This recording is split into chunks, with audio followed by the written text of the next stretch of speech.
Yeah. I like my section. Hey, how are you? My gosh. Gary, here's. I'll bring up. Okay, I won't start with that one.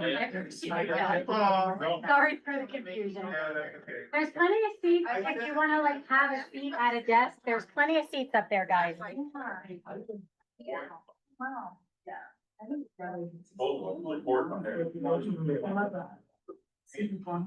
Online and see if there's any.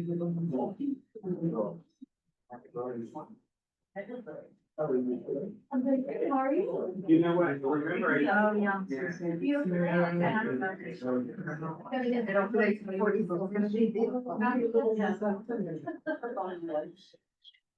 That's that branch I had. But I'm like. But I have both sides.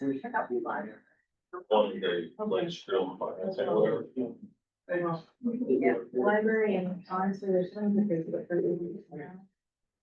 I'm sure there's some on there. People do not that. We'll go ahead and get started. Probably the easiest change, the form that the easiest, this isn't gonna take us an hour unless you guys have a lot of questions.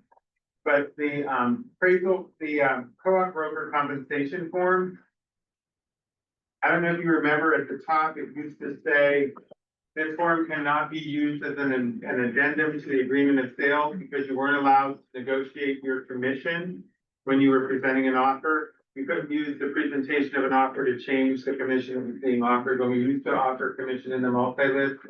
For those of you that remember the VAC and the multi-list, if you're brand new to the business, we used to, today you have to call the listing agent and find out if the seller is offering any compensation.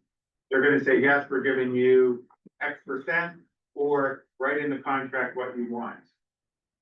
Before, in our multi-list, we used to have a field called BAC, buyer's agent compensation, and it had a percentage in there. So you knew when you opened the lockbox, what you were getting paid if you sold that house.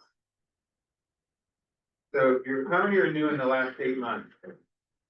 So you don't even know what this is, right?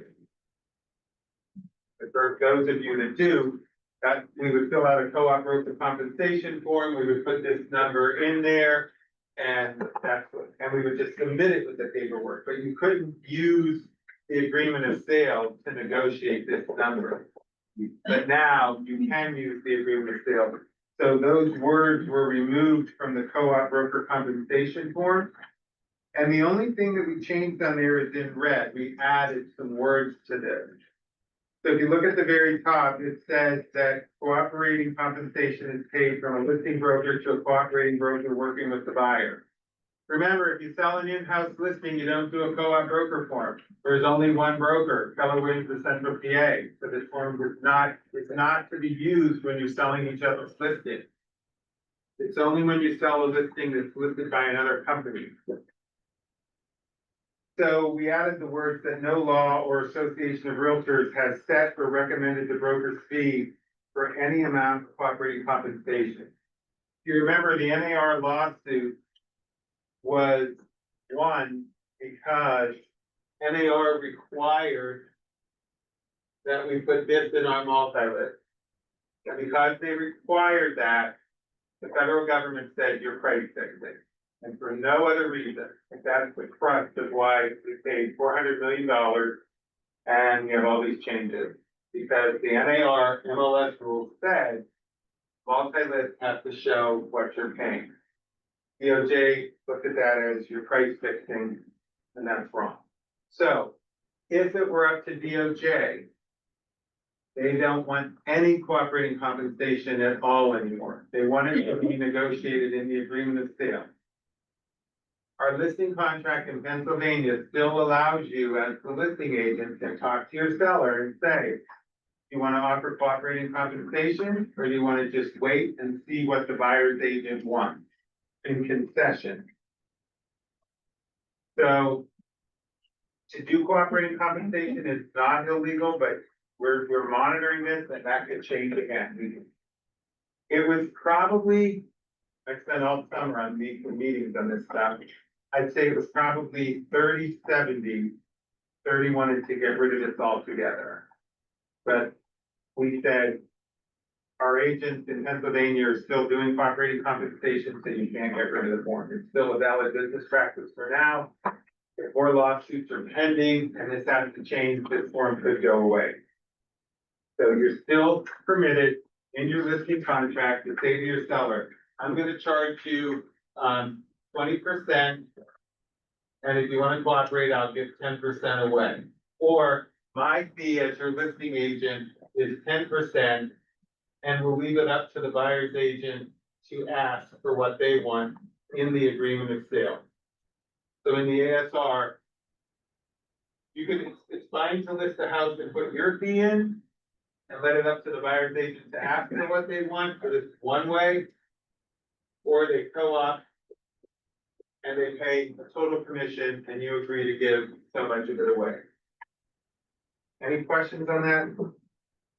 That's a little more than the co-op broker form, but, and then the second thing we changed was agents were signing these, leaving blank copies in listing.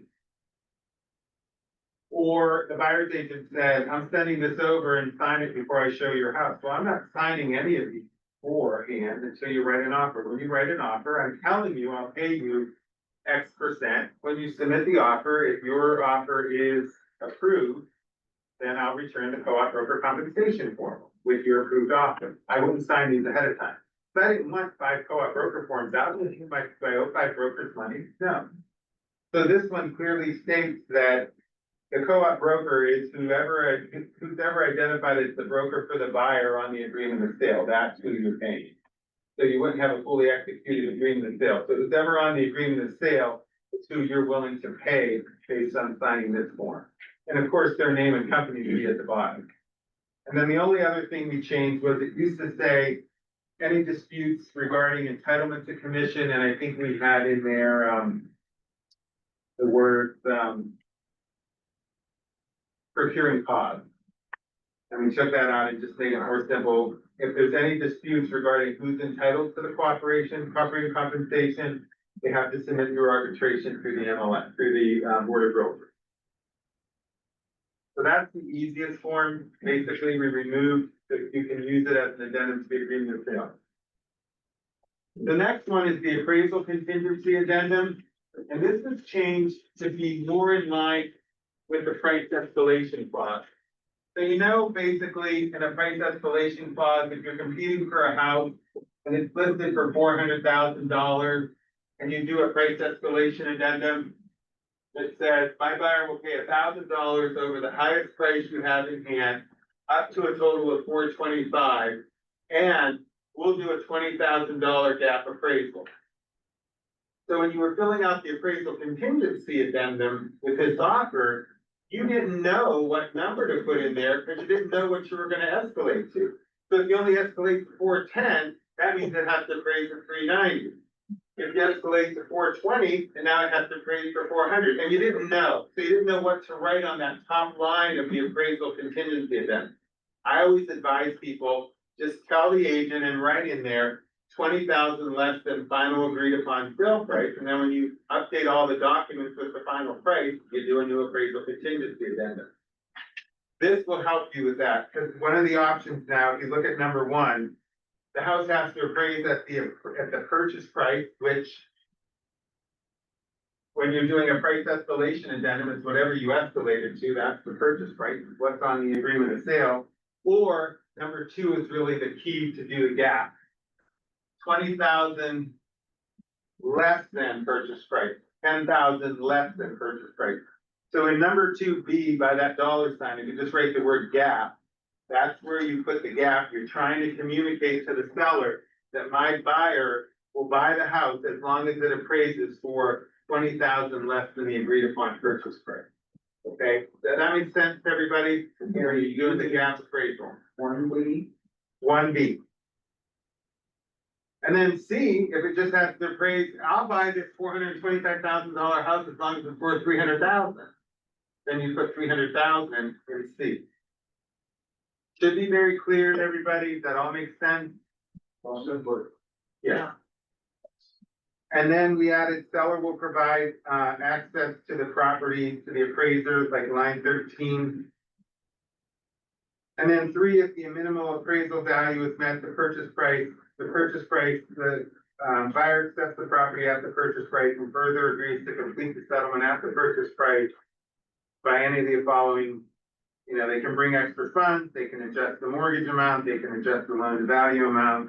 So this form was redone to provide the gap appraisal and work better with the price escalation addendum if we continue to use that. That makes sense for everybody. Clear on that. Changes weren't that much, but they are important to know. Did Adrian give you guys the 2 pages of the agreement of sale?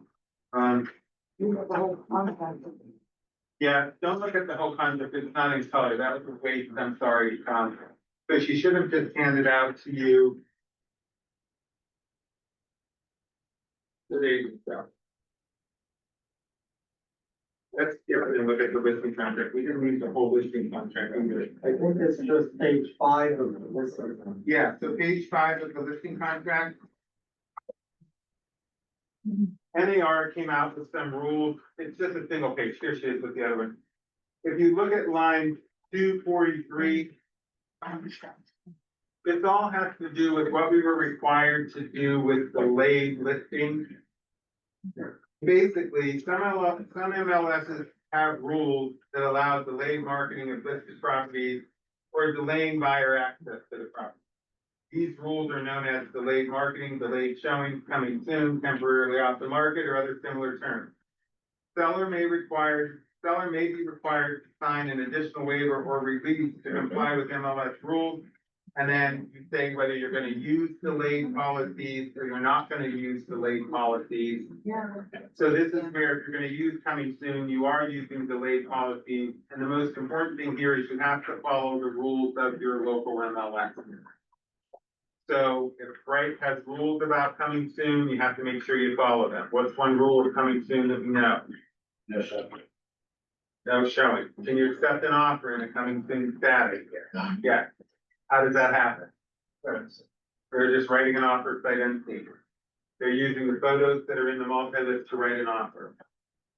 Okay, so that's the only change we made to the listing contract.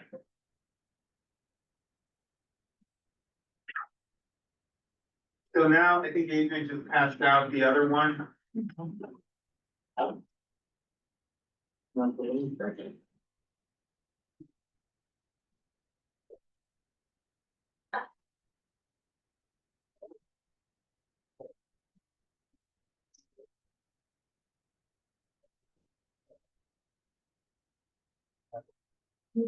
So buyer financing changed in the agreement of sale, number 8. We now have. I was frustrated by this change. I'll give you a little history. I was really frustrated because I don't think we needed it. Just because you waived the mortgage contingency doesn't mean the buyer's not getting a mortgage. It just says this agreement is not contingent on whether that buyer gets financing or not. So if the buyer waived it and he can't get financing, what does that mean for your seller?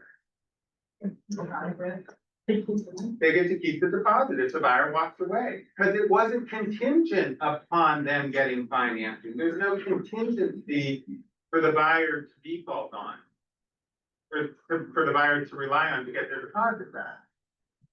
But we made an idiot proof. I'm gonna be frank with you. And there's a battle in the forms committee that we make this stuff. Do we make it idiot proof or do we make people understand what they're doing? If you're writing these contracts and you've never read it, shame on you. Shame on you, but you don't know the contract you're writing. You're not filling in the blanks. You get paid a lot of money to do what you do for the limited requirements we have to get a license. So, and that's changing too. There's a proposal now. I would encourage every one of you to go on the last update from PAR. They're changing the licensing requirements and what you need to be a license, get a license. And the recommendation from PAR to the State Real Estate Commission is that when you're initially licensed, you only have a provisional license, what we've been pushing for years. Now, the state hasn't approved it. These are recommendations, and right now, PAR is looking for all of us to give them comments on what they're sending to the real estate commission. I don't know how many of you read those legal updates that come from PAR. Everybody gets an email from PAR. You click on it, it's about 14 pages, but it shows all the requirements that they're asking the state to change as it relates to your license. So I recommend you read it, because it could change what you're doing now.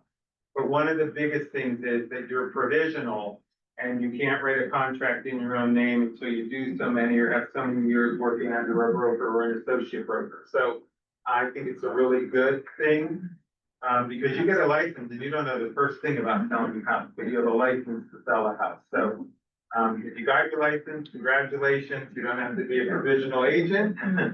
You can start making money. You can make money as a provisional agent, but you're gonna probably be working under somebody else. You just can't have a contract in your own name. It's not approved, so don't go tell everybody that Gary Muccio told me we're changing the licensing law. It's a recommendation to the state real estate commission. My guess is they work kind of slow. I don't know what they'll do with the recommendation, but that's coming. So, do you have a question? I have a question. Nancy, I want your opinion. When we're getting all like cash offers on our property, and then at the end we realize it's not technically cash, if there is a loan, like hard money. Should we ask for verification of that? Cause You don't need lately, proof of funds. so lately, I'm getting a proof of funds, right? But like 2 weeks or a week before settlement, I realized that there is a loan on the property, it wasn't disclosed. Well, wait. What was checked on the agreement of sale? Waived? Most of the time, it's waived. Waived does not equal cash. No, but it's like. If they put write out waived- cash. Huh? They'll write out cash. What do you mean they write out cash? So, and where like, this is typical investors, they'll go where we write the mortgage, they'll write cash. And then we get to the end and we realize. If they write cash, you should cross it off, because cash, first of all, you're practicing law, you're changing the contract, which is illegal, you could lose your license. So by accepting it, you could lose your Right. license. You cross that off, because what does cash mean? So it just says the word cash. Remember, I preach this all the time. If, then, else. Everything in your contract says, if this happens, then this happens, else this happens. You get a home inspection. When it's done, you accept it, reject it, or terminate it. So if you have a home inspection, then you can accept, reject, or terminate.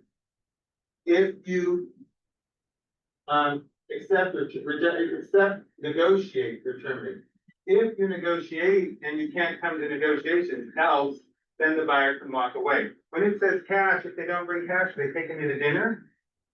They giving you an extra $5,000? There's no words with what happens if they don't bring cash. So you strike that. I don't care if they're an investor, I don't care if they're a millionaire. Unless they're writing you a check for the full amount of money, Right. that's cash. So strike it and then waive it. It should be waived in today's contract. Right. Come September 1st, there's an option that's gonna say financing is not applicable. Which means the seller does not have to allow an appraiser in the house, because financing is not applicable. Okay. Again, going back to people that don't read, and we made this idiot proof because when it was waived. Yeah. And I gave Jason a contract that was waived, and I'm picking on him because he knows better, he would never let this happen. My buyer wanted to be savvy, so we waived it. He assumed cash, so he told his seller, this is a cash deal, it's not a cash deal, because waived gives me the right to get a mortgage if I want, it's just not contingent upon a mortgage. He told his seller no appraiser, then he gets a call 3 weeks later from an appraiser, and he's all pissed off at me because you told me it was cash. No, I didn't. I said it was waived. That gives me the right to get a mortgage if I want, and because I have the right to get a mortgage, you have to allow the appraiser in your home.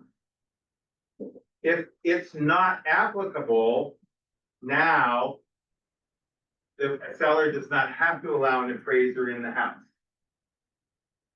That clear to everybody. So if you're doing cash now, so you check not applicable. Here was my argument on this whole thing. If you check not applicable and you're selling your $1.5 million house and you're sitting at the settlement table and in walks Jeremy McMichael with loan documents, do you think your seller's gonna tell the buyer you're in default of the contract, or are they gonna settle? They put enough down that an appraisal waiver was done, they got financing, the seller, the buyer is in default of the contract. Because not applicable means not applicable, there's no financing. You don't know where they're coming up with the money at closing. But if they're sitting at the settlement table with mortgage documents on a $1.5 million house, gonna close? Yeah. So did we really gain anything other than preventing an appraisal? By putting not applicable? This is just my opinion. Gary, can I just? If I'm sitting in the seller's seat and I have multiple offers on a property, several ways, one not applicable, I'm choosing the not up. Absolutely, Okay. absolutely, because that is truly no appraisal. You don't have to allow an appraiser in because there's no reason an appraiser has to come in. So then if you elect option 2 or 3, the subparagraphs below only apply if you elect option 2 and 3. So we had to add that line because that's where it says, they'll make a completed mortgage application, the loan to value has to be met, that kind of stuff. Now, on a show of hands, when you have a termination and release form, does everybody know the termination and release form? Can a buyer on the termination and release form, at the top of the form, it gives a paragraph number. So I'll give you an example. The buyer had we'll make it real simple, $100,000 house. The borrower's borrowing $90,000. What's the loan to value percentage? 90%. Sorry. That's my other pet peeve, but agents can't do basic math. I bet you know flat. So the mortgage agency has the loan is 90,000. The loan, the value is 90%. The interest rate has to be 6.5 to 6.75. Those are the terms. 30-year conventional. That's in the contract. So this is in the ASR. The house doesn't appraise. It appraises for $90,000.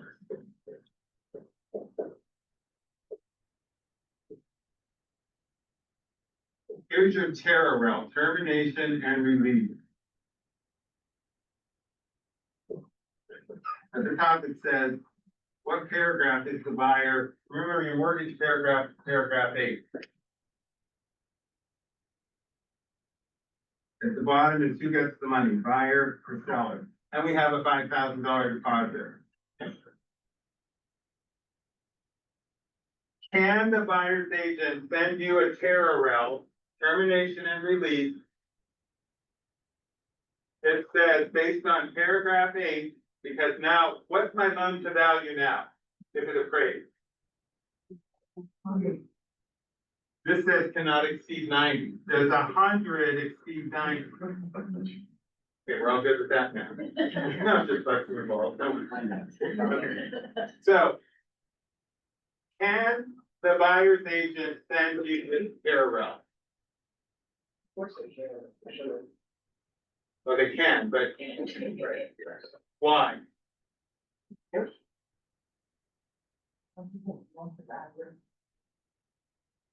Paragraph 8, if you read it, there is nothing in paragraph 8 that says if the loan terms aren't met, the buyer can terminate.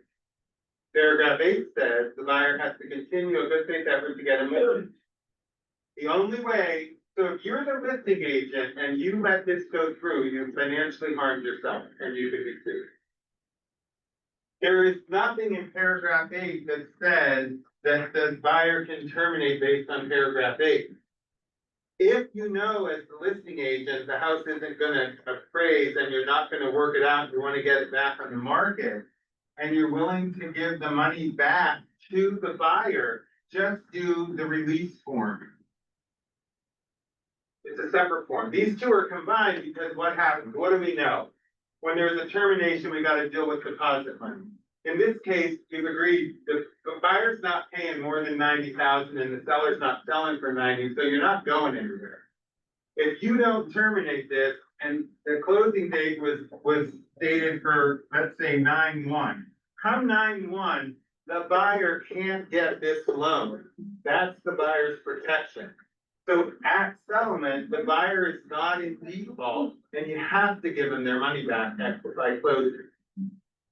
So the buyer will get their money back at closing, but the buyer can't submit a release to get it back ahead of time, a termination. The buyer can't terminate.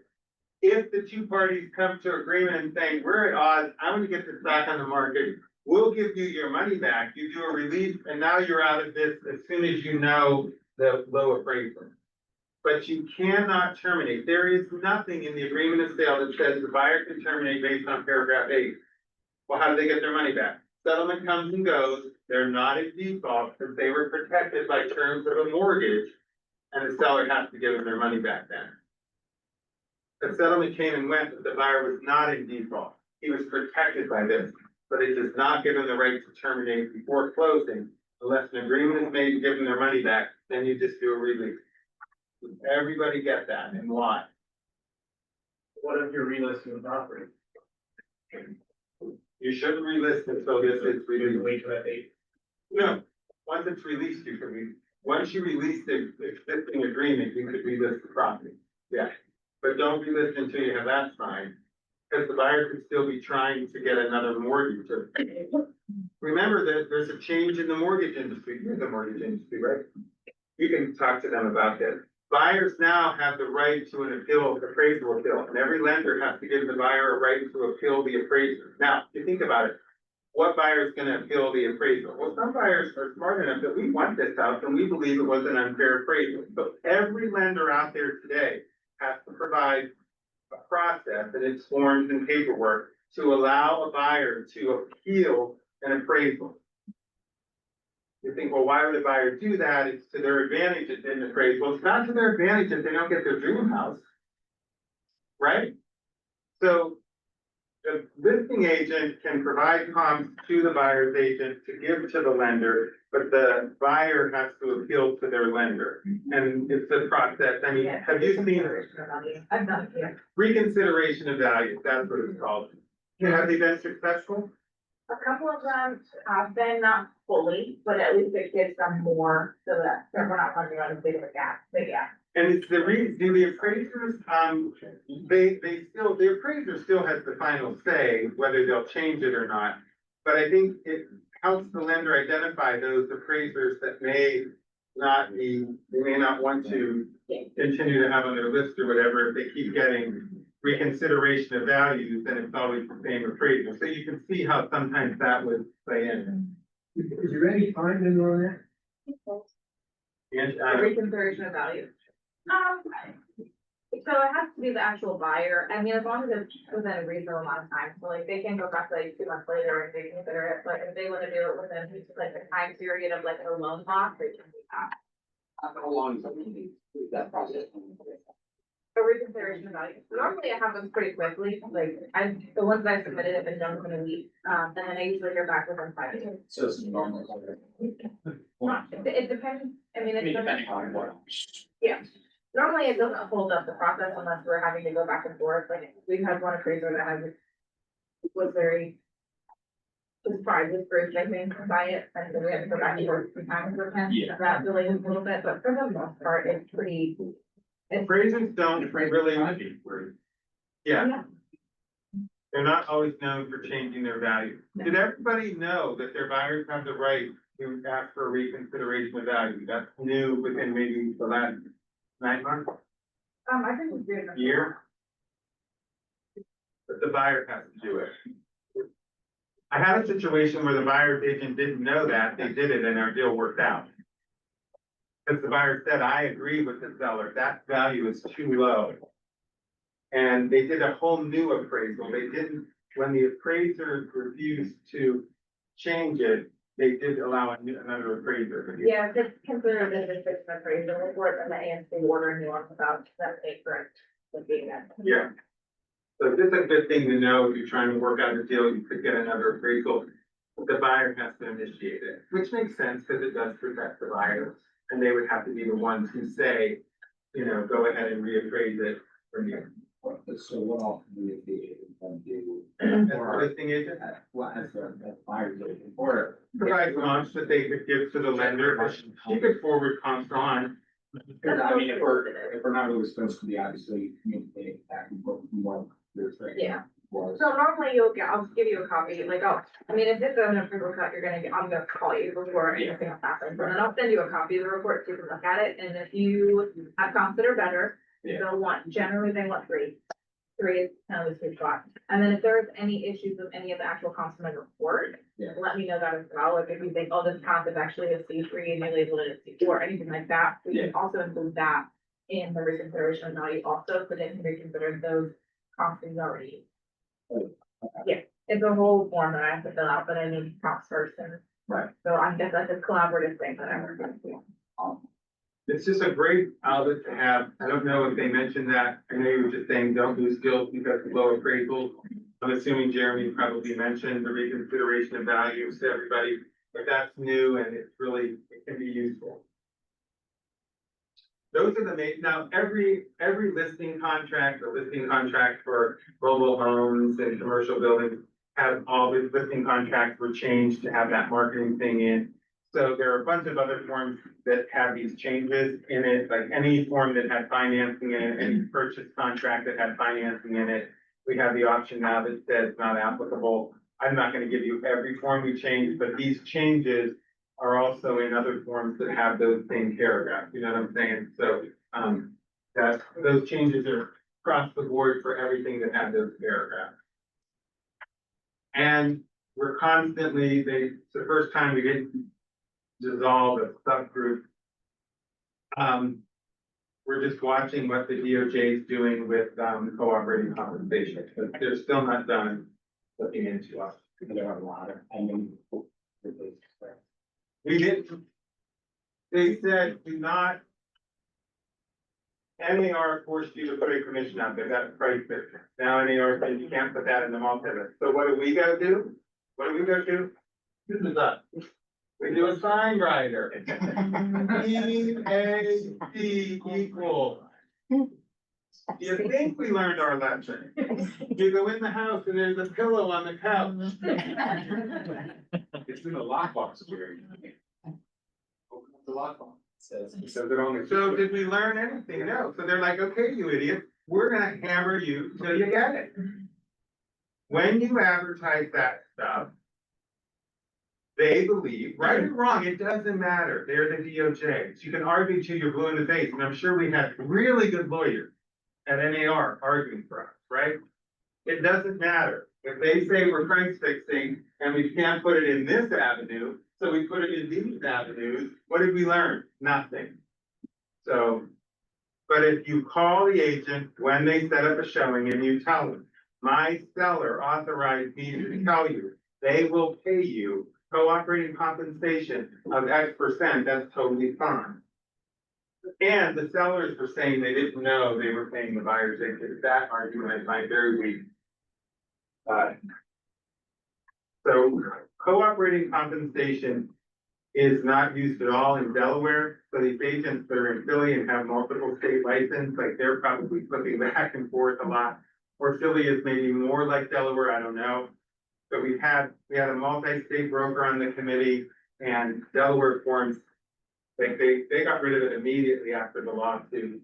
Pennsylvania, we're, like I said, I'd say maybe we're 70-30, 60-35. The majority of us still wanted to have a CDC form because we feel you're still practicing that way and it's still legal.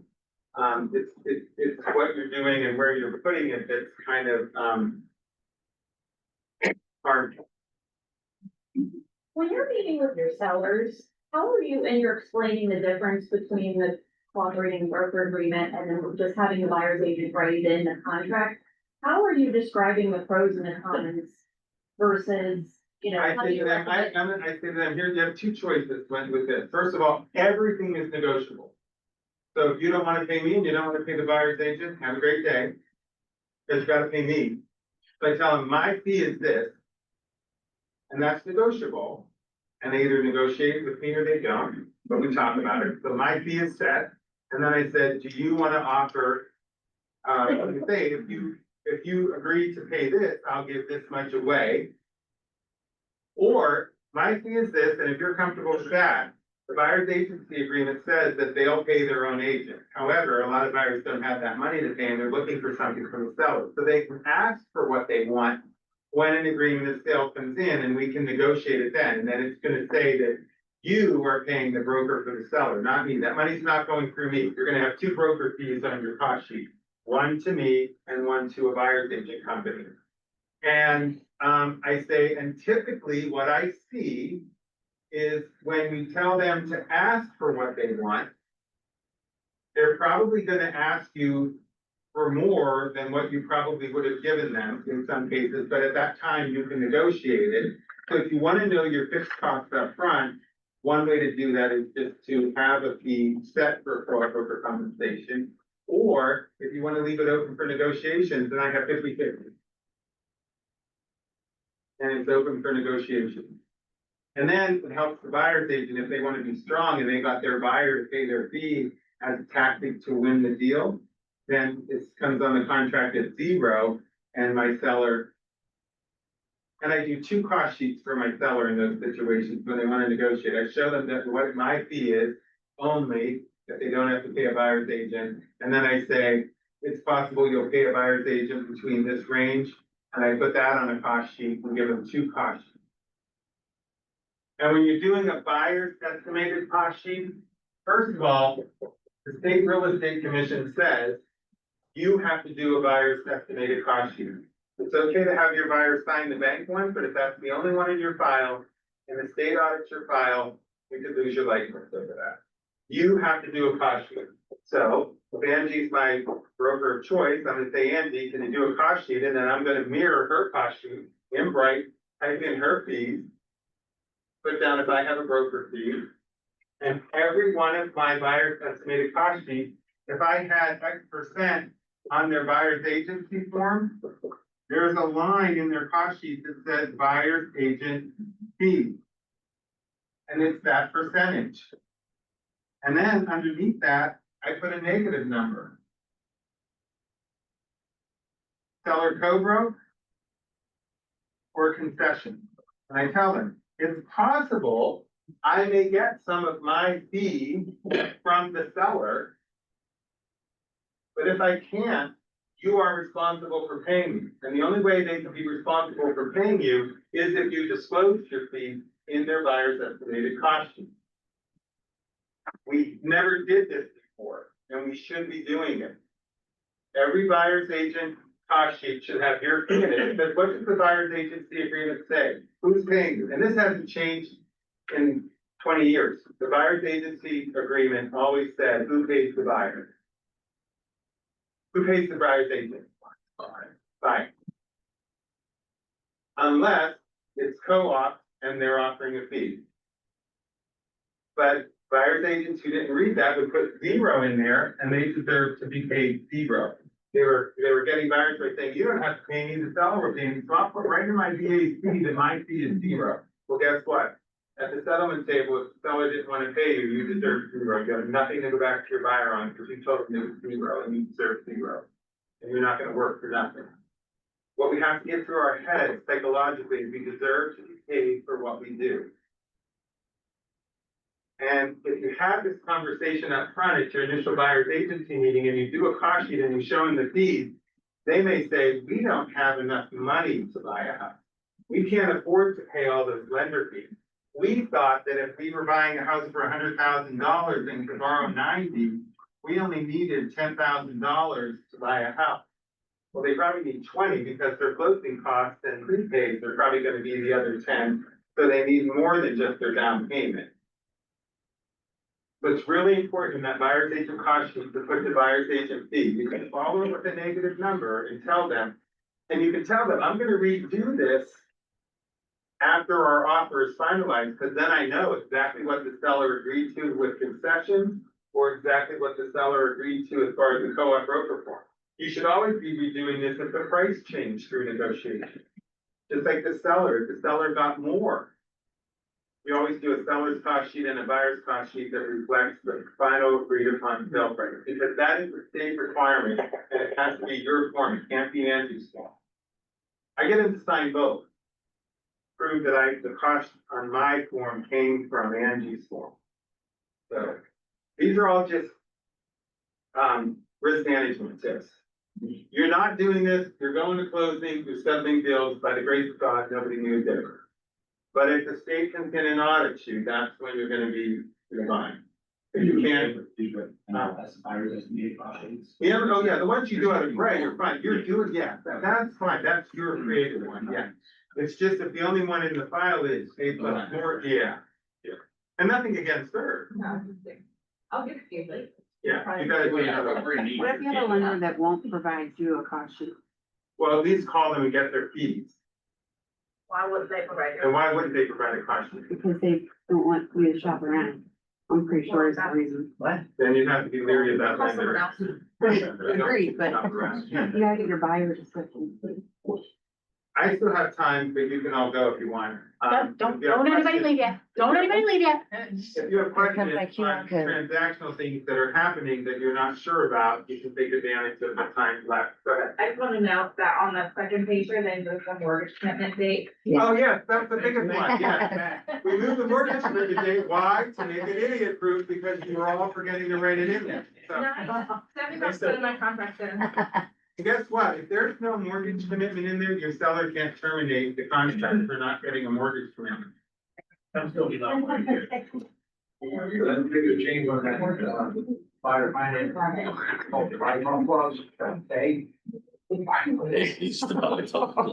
okay. Not applicable.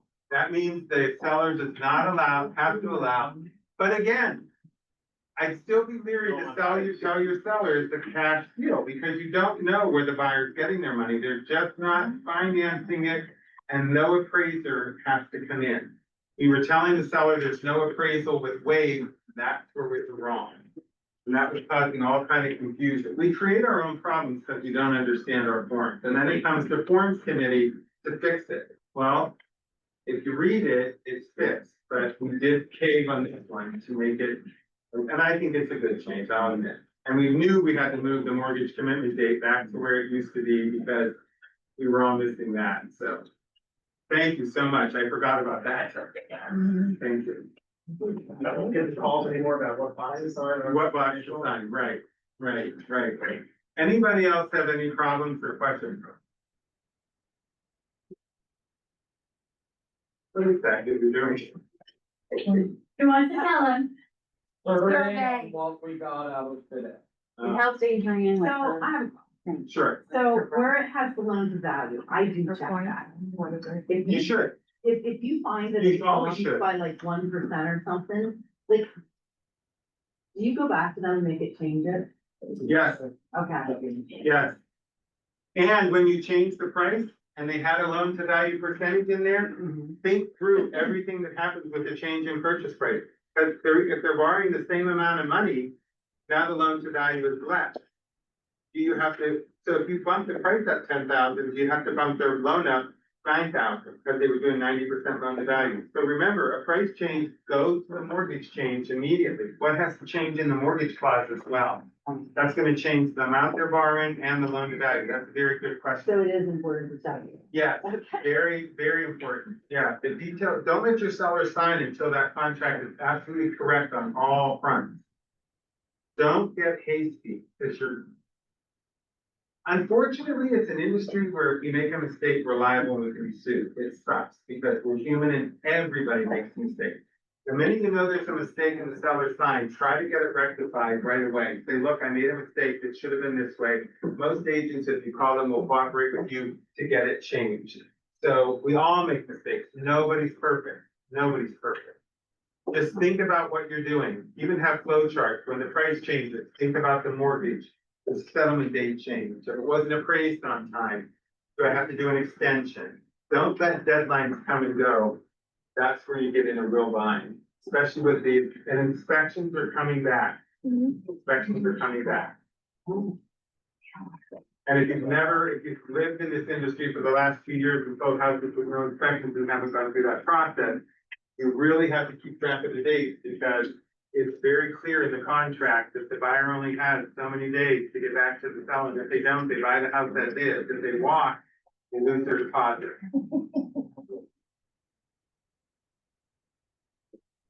Anything else that people are having trouble with? Well, that closing cost, that something estimated, Yeah, is that gold, is that? yeah, it's estimated because you don't necessarily know prorations yet. Because if you're selling at the end of the month, there's less proration than if you're selling at the middle of the month. But it's based on, we put the settlement date in there so that it prorates with taxes and everything correctly. But it's estimated. As long as you're, even the banks have a, 1% tolerance? Yeah, before they have to redisclose. So that's a federal law. They have a 1% tolerance before they have to redisclose. Now, if they have to redisclose, you're held up with settlement for 3 days at least. If the bank has to redisclose, we don't have that requirement. Estimated covers up. Good question. Anybody else that you're seeing things you're confused by or anything, and you can always call me too. I don't hesitate. Yeah. But those are the changes, nothing too major, although it took 6 weeks of meetings to get this on it. Well, we appreciate your time and your effort and bringing us back. Happy Oh my to God. do it. We're very lucky to have you. Happy to help you. All right, everybody. Thank you, sir.